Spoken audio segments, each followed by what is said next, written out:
Halo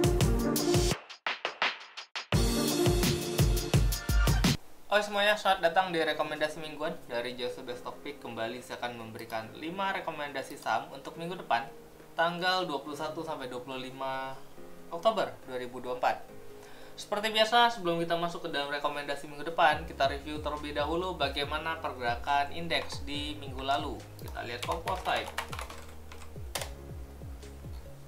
Nah, composite kalau diperhatikan, ini mulai rebound ya. Ya, terakhir gue masuk ke IDX channel itu di sekitaran tanggal 10. Gue bilang ISG udah cenderung turun selama 2-3 minggu gitu ya. Terus ini mulai kelihatan sideways dan tidak break 7450 nya, jadi harapannya bisa kembali mantul. Nah, ternyata benar, ISG dari hari Senin itu hijau gitu ya. Sebenarnya ini udah 5 hari berturut-turut naik ya ISG, dimana 1 minggu itu kenaikannya sampai 3,18%.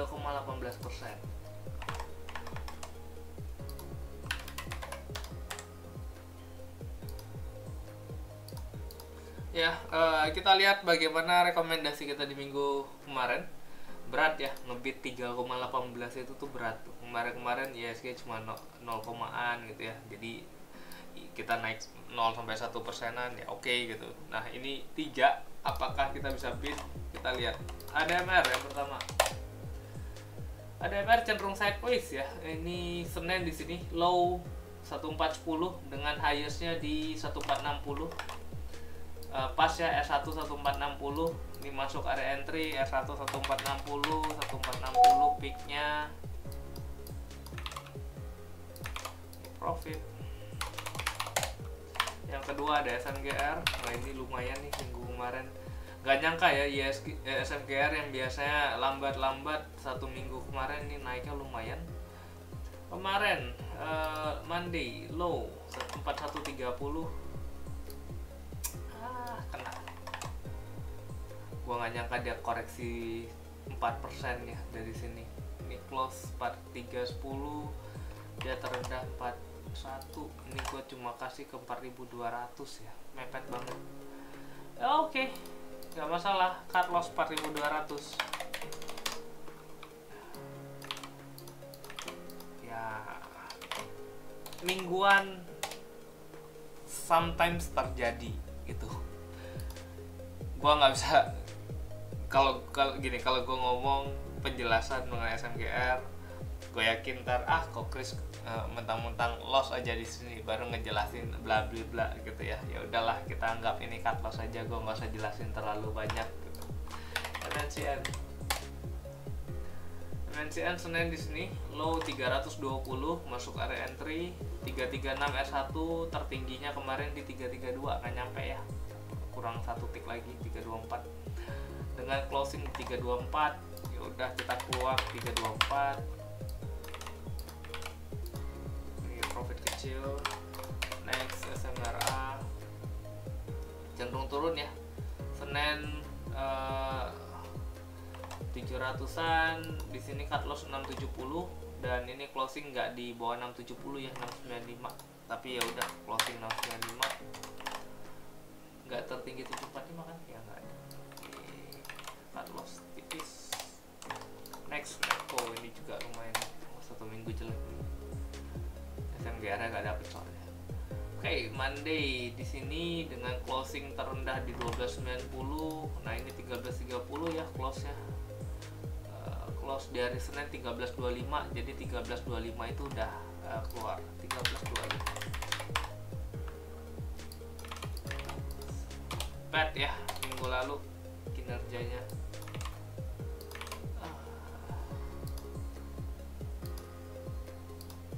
Bagi 5. Ya, jadi pergerakan portofolio minggu lalu ISG naik banyak, tapi di rekomendasi mingguan kita loss. Ya, it's okay gitu. Ini jelek sih, jelek banget. Gue jelek banget ngelihat minggu kemarin. Ya, mudah-mudahan minggu depan kita lebih baik. Gue ngajak kalian untuk pembukaan rekening di Jasa Utama Kapital Sekuritas cabang gua, Best Topic. Kalian bisa kontak nomornya di atas, Dina ya, 0816 36000059. bakal banyak fasilitas yang kalian dapatkan ketika kalian join di tempat gua, terutama ada grup ya, terus ada kelas monthly, lalu ada CUC Talks gitu, dan kita juga sekarang gua akan usahain akan ada live ya, jadi live thread gua akan ngasih arahan untuk mana buy mana sell, at least ya lumayan membantu buat kalian yang seneng fast trade dan nyari ya spread kecil lah ya. Oke, kita lihat dulu pergerakan IHSG minggu depan. Composite, kalau kalian perhatikan composite ya, ini doji ya, dan udah deket-deket area resistance. Harapannya sih nggak naik gitu, cuma ini ada doji ya, kemungkinan bisa jadi ada koreksi ya. Cuma ya selama IHSG masih naik, ikutin aja dulu deh, karena biasa kan dia harus ngebuat ini ya, ada koreksi di sini nanti gitu. Nah dia bikin evening star, habis itu dia break, baru dia turun. Selama dia nggak, jadi kalian tuh punya batasan area sini nih sebenarnya, support IHSG terdekat sekarang. Selama IHSG berada di atas ini, maka harusnya masih bisa melanjutkan kenaikan gitu. Oke.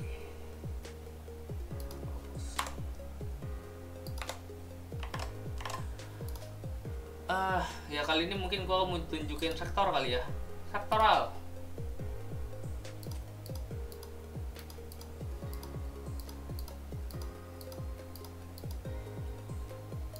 Nah, dalam 10 hari terakhir kita lihat 1, 2, 3, 4, 5, 6, 7, 8, 9, 10. Dalam 10 hari terakhir yang bisa beat IHSG itu cuma properti, tech, non cyclical. 3 ini. Ya. Gitu. Jadi tech, properti, non cyclical. 3 ini yang bisa beat IHSG. Gitu. Beat maksudnya gini, bukan berarti sektor lain tuh jelek, sektor lain tuh bagus gitu ya. Tapi kan IHSG naiknya banyak banget nih, 3%. Nah, yang bisa di atas 3% kenaikannya secara sektoral itu cuma 3 sektor ini. Properti, techno, non cyclical. Jadi ya ngarepnya masih akan lanjut 3 ini ya. Paling mendekati tuh basic sama finance ya. Itu 2%, sisanya yang lain di bawah 2%. Gitu. Jadi ya nyerempet mau main basic juga oke gitu, mau main finance juga masih oke. Finance kalian bisa lihat mungkin bank-bank kecil ya, big caps nggak terlalu gerak terlalu signifikan, bank-bank kecil yang geraknya lumayan. Itu pun tapi masih di bawah composite yang naiknya 3,5% dalam waktu 10 hari terakhir. Kalau kita lihat dalam waktu 1 minggu terakhir, 1, 2, 3, 4, 5. Nah, yang bisa ngalahin IDX ya composite itu techno, basic, dan property. Jadi kalau kalian lihat tadi irisannya ada techno dan property, dua-dua ini tuh bagus banget. Dalam waktu 2 minggu dia beat IHSG, dalam waktu 1 minggu dia tetap beat IHSG gitu ya. Jadi kalau gue bilang ini super bullish ya, techno dan property. So ya kalian mesti nyari emiten-emiten mana techno yang bisa drive IHSG ya, yang bisa drive sektoralnya. Dan properti ya, properti kalian bisa tahu lah ya, paling kelihatan jelas PANI ya, PANI itu kenceng banget. Jadi ya ini kalau kalian nggak hit atau beli PANI ya, mungkin kalian geraknya nggak akan lebih tinggi daripada composite gitu ya, karena kalian bisa lihat sendiri nih gitu. Terus basic, kalau kita lihat dalam 2 minggu terakhir dia masih di bawah composite. Nah, 1 minggu terakhir ini basic salah satu yang kasih pengaruh cukup tinggi gitu ya, dia urutan kedua setelah techno gitu. Jadi ya basic juga not bad gitu ya, kita kalian bisa lihat sendiri ya, pesap yang sektor emas itu pada naik ya, industrial emas itu lebih pada naik gitu. Jadi ya kalau mau bermain, main kesana dulu aja gitu. Cuma gua jarang mau HK barang-barang yang udah terlalu tinggi ya. Selalu mingguan itu gue biasanya nyari barang-barang mana yang cukup murah, yang kelihatannya punya potensi gitu. Karena yang tinggi itu gue takutnya dalam 1 minggu dia terjun bebasnya lumayan dalam, makanya gue tetap ngejagain resiko buat kalian gitu. Kalau kalian tetap gue nggak apa-apa mau beli ya silahkan, nggak masalah, toh saham-saham itu ada di tabel daily kan, jadi kalian bisa lihat tabel dailynya gitu ya. Oke, jadi itu. Nah, yang paling dihindarin healthcare ya, healthcare minus, cyclicals minus gitu. Transportasi juga nggak gerak terlalu kenceng. Energi juga kalian bisa lihat itu masih 0 komaan gitu ya. Jadi rendah banget geraknya. Oke, kita langsung masuk di minggu depan.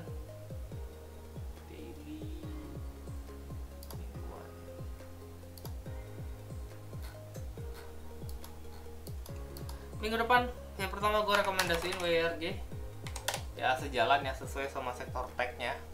Gue ngambil yang kencengnya WRG. Kenapa WRG? Ya sebenarnya ada dua ya, WRG sama WiFi itu yang kenceng teknologi.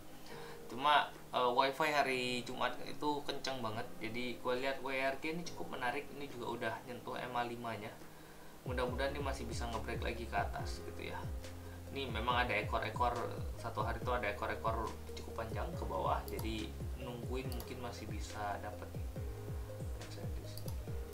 Ya. So, area entry untuk WRG di area ya menjelang ini ya, pelantikan presiden nanti tanggal 20 gitu. WRG salah satu perusahaan yang afiliasi dengan Pak Prabowo. Jadi mudah-mudahan ini ada sentimen positif di minggu depan. WRG spekulasi buy 108 sampai 113, cut loss 106. Target price pertama ambil sini ya, jauh nggak? Jauh nih, 125 tengah lah ya, 120 125 120 TP1 125 TP2. Next yang kedua, Bird ya, walaupun transportasi geraknya nggak terlalu kenceng ya, kalian bisa lihat tadi di sektoral transportasi itu 0, %. Cuma gue suka grafiknya Bird ya. Nih kalau kalian lihat rapi, tiap kali kena MA20 mantul, kena MA20 mantul. Nah ini udah koreksi, MA20 nya udah mulai dekat gitu ya. Nah gue harapannya sih ya, ini jaraknya juga udah nggak terlalu beda jauh nih, 1990 sama 2050 kan. Jadi sebagai area entry aja gitu, mudah-mudahan masih bisa mantul lagi ya. Secara kinerja Bird bagus banget, gue suka. Harusnya sih bisa naik cukup tinggi ya gitu. Oke, area entry untuk Bird 2000 sampai 2050, cut loss 1970, TP1 peaknya kemarin yang di sini 2110, terus TP2 nya di 2200. Next yang ketiga, ini ADMR kayak jadi saham kesayangan gue nih. Ini kalian bisa lihat ya, ini sideways di area bawah sini 1400 cukup kuat untuk menahan ADMR-nya. Jadi ya kelihatannya cukup menarik untuk nampung di area bottom sini ya. Ini stokastik udah mulai mau masuk area 20. Terus juga MACD ini merahnya udah mulai pudar, artinya mulai melemah ya tekanan sellingnya gitu. Jadi ya kita coba aja deh masuk. Toh kemarin minggu lalu juga belum kemana-mana kan. Terus bisa, mana tahu bisa dapat lebih murah. Area entry 1400 sampai 1425, cut loss 1385, target pertama 1460, target kedua di 1500. Yang keempat ada Bumi juga sama. Kalau kalian lihat ini MA20 mantul, dekat MA20 mantul. Nah ini lagi koreksi ya. Secara pergerakan teknikal kemarin sudah break. Nah ini koreksi, ngetes area supportnya. Nah ini cukup menarik ya kalau gue lihat, mumpung lagi koreksi nih. Area entry untuk Bumi 133 sampai 138, cut loss 130, target price pertama pikir kemarin ya 146, target price kedua tertingginya berapa tuh? Hanya 150. Yang terakhir Aces baru ngebreak hari Jumat, volumenya juga cukup bagus dibandingkan hari kemarin-kemarin. Stokastik ke atas, MACD mulai mau motong ke atas gitu ya. Ini close dekat-dekat dengan high. Gue sih menarik melihat Aces ya, kinerjanya juga cukup oke. Nah ini ada resistance terdekat setelah itu di sini gitu. Oke, area entry Aces 920 sampai 940, cut loss 900, target price pertama 975, kedua 1000 aja, bulat ya. Resistance psikologis namanya. Oke, itu rekomendasi gue untuk minggu depan. Thank you semuanya yang udah nontonin rekomendasi mingguan. Walau minggu kemarin kita jelek banget rekomendasi mingguannya. Oke, thank you semuanya. Sampai jumpa di minggu depan dan semoga cuan.